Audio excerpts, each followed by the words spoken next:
कड़कड़ाती खून जमाने वाली ठंड पड़ रही थी। जंगल की झाड़ियों से घिरा हुआ डाक बंगला काफी दिन में जितना सुंदर दिखता था, उतना ही इस रात के कोहरे में भयंकर नजर आ रहा था। डाक बंगला या यूं कह लीजिए सरकारी गेस्ट हाउस, जहां सरकारी कर्मचारी, नौकरशाह और मंत्री लोग रुक सकते हैं। उस रात मनमोहन अपनी बीवी अनु, बेटे रवि और बेटी जीविका के साथ वहां रुकने आया होता है। वो एक आम आदमी होता है, इसलिए भुगतान भरकर वो वहां ठहरता है। अब कोई गेस्ट हाउस नजर ही नहीं आ रहा है मुझे, इसीलिए यहाँ आना पड़ा। माफ करना रवि बेटा। क्या पापा आप भी? ये डाक बंगला कितना खौफनाक नजर आ रहा है। इसमें हम अगले 2 दिन कैसे बिताएंगे? रवि बेटा, कॉलेज का लास्ट ईयर चल रहा है तुम्हारा। इतने बड़े हो गए हो फिर भी इतना डरते हो। अब हम भी क्या करें। अगले 2 दिनों तक इस गांव से बाहर मौसम खराब होने की आशंका है और साथ ही भूकंप आने की भी। अरे मेरे डरपोक भाई, तुम कब सुधरोगे? अरे उल्टा इस डाक बंगले की खूबसूरती को देखो ना, यहाँ की शांति में कितना सुकून है। उफ। चुप रहो जीविका। वो चारों अपने अपने कमरों में आराम करने चले जाते हैं। रवि और जीविका एक कमरे में सोते हैं और मनमोहन और अनु एक कमरे में। जब जीविका आराम कर रही होती है तभी अचानक से रवि को बाहर से किसी के हंसने की आवाज आती है।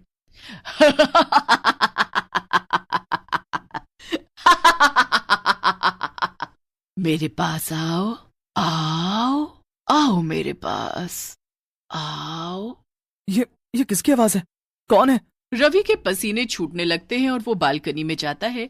तभी उसे वहां कोई नीचे नहीं दिखता है और ना ही दूर दूर तक जंगल में कोई नजर आता है। यहाँ तो दूर दूर तक कोई नजर नहीं आ रहा है। फिर ये आवाज किसकी थी? भू! जीविका, तुम पागल हो क्या? ऐसे कोई करता है क्या? मैं कितना डर गया एक पल के लिए। सॉरी, मैं तुम्हें बस इतना कहना चाहती हूँ कि तुम अपने मन में से इस डर को भगा दो। ये जगह दिखने में जितनी हॉन्टेड है उतनी असल में है नहीं यार। थोड़ी देर बाद वो चारों खाना खाने नीचे आते हैं। तभी एक बूढ़ी काकी उन्हें खाना परोसती है। मैं झूठ क्यों बोलूंगा? मैं सच कह रहा हूँ। ये डाक बंगला सही नहीं है। मैंने अपने कानों से उस औरत की आवाज सुनी है। चुप करो यार भाई, मैं भी वहीं थी, तुम भी वहीं थे, तो उस औरत की आवाज सिर्फ तुम्हें ही क्यों सुनाई दी? मेरे कानों में क्या हड़ताल हो गई थी? हाँ। शट अप जीविका। हाँ बेटा, इतना मत घबराओ। लेकिन पापा। रवि बेटा, जैसा तुम सोचोगे वैसा ही तुम्हें महसूस होगा। तुम बार बार उसी बारे में सोचोगे तो तुम्हें वही सब नजर आएगा, वही महसूस होगा बेटा। चुपचाप खाना खाइए, वरना ठंड में जल्दी ठंडा हो जाएगा।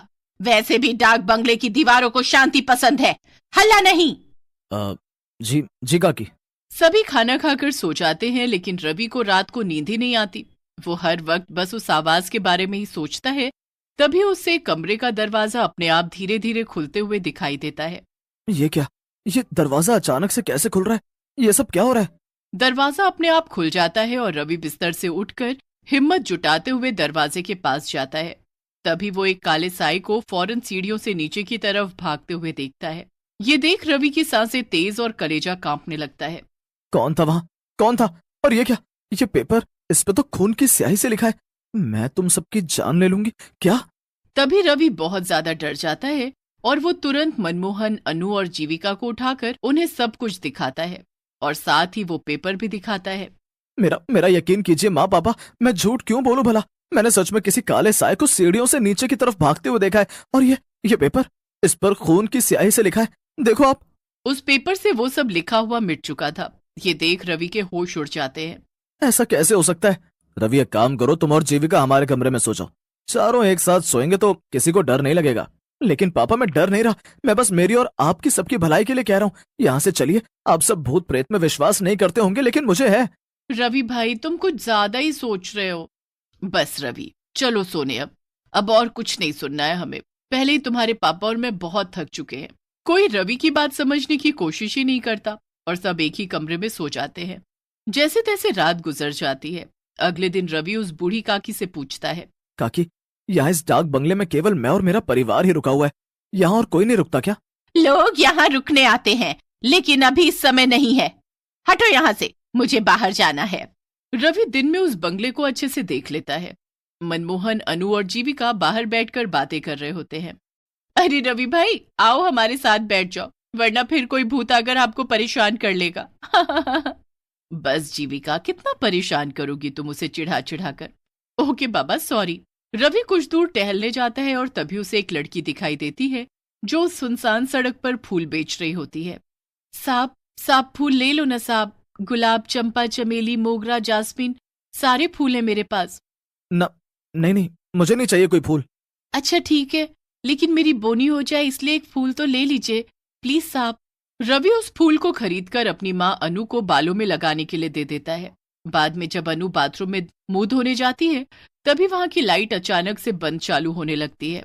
अरे, इन लाइट्स को क्या हो गया अचानक से? और जब अनु आईने में देखती है तभी उसके पीछे एक औरत खड़ी होती है जिसकी शक्ल काफी ज्यादा खौफनाक होती है। आ!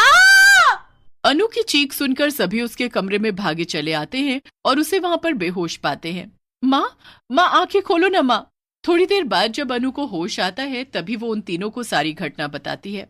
अनु की जुबानी ये सारी बातें सुनकर उन तीनों के पैरों तले जमीन खिसक जाती है। माँ, ये सब सच है? हाँ जीविका बेटी, रवि बिल्कुल सच कह रहा था। देखो, मैंने कहा था ना आप तीनों से, इस डाक बंगले में जरूर कुछ तो गड़बड़ है। मनमोहन जी, मुझे कुछ नहीं पता, हम कहीं और रुक लेंगे, चाहिए तो जंगल में रुक लेंगे, लेकिन इस भूतिया डाक बंगले में बिल्कुल नहीं। हाँ पापा, अगर माँ और रवि ने यहाँ कुछ ऐसा महसूस किया है तो हमें यहाँ नहीं रुकना चाहिए। हाँ हाँ अनु, ठीक है, अपना अपना सामान ले लो, हम सब अभी इसी वक्त यहाँ से निकलते हैं।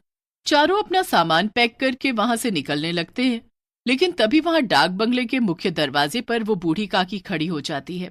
काकी, हमें जाने दीजिए, हमें अब यहाँ नहीं रहना है। नहीं कहा ना, एक बार जब कोई इस डाक बंगले में आ जाता है तो वो फिर से वापस नहीं जा पाता।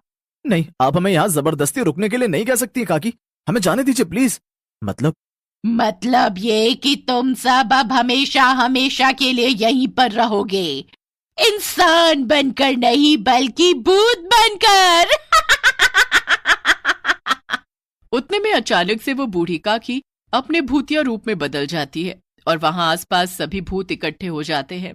ये सब देखकर चारों की रूह कांप उठती है और रोंगटे खड़े हो जाते हैं। नहीं, बचाओ! वो चारों भागने की कोशिश करते हैं लेकिन उनके पैर नहीं हिल पाते हैं और वो जमीन से चिपक कर रह जाते हैं। नहीं, हमने यहाँ रुककर बहुत बड़ी गलती कर दी, हमें यहाँ रुकना ही नहीं चाहिए था। बचाओ! ये हमारे पैरों को क्या हो गया? ये हिल क्यों नहीं रहे? हमें बख्श दो, हमें जाने दो यहाँ से, जाने दो, हमें जाने दो। नहीं, कहा था ना मैंने।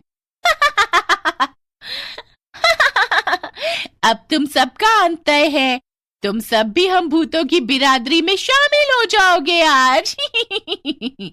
ये तो वही फूल वाली लड़की है। यही तो इस डाक बंगले का नियम है, एक बार जो यहाँ पर आया वो वापस जिंदा नहीं लौट पाता, उसे तो मरना ही पड़ता है।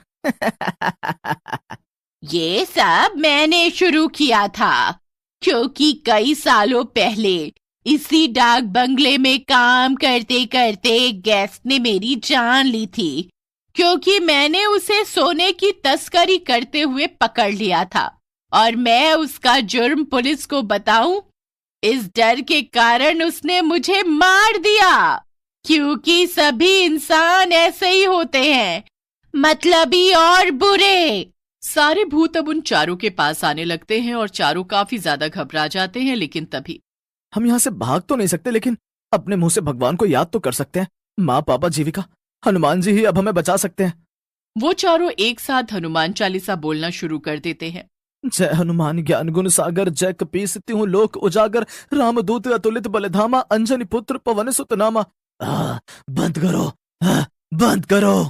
हनुमान चालीसा सुनकर सभी भूतों के कानों से खून निकलने लगता है और सभी एक के बाद एक खत्म होने लगते हैं, जिसके बाद चारों उनकी कैद से आजाद हो जाते हैं और वहां से निकल जाते हैं। उस दिन के बाद डाक बंगला भूतों और काली शक्तियों के कहर से मुक्त हो गया।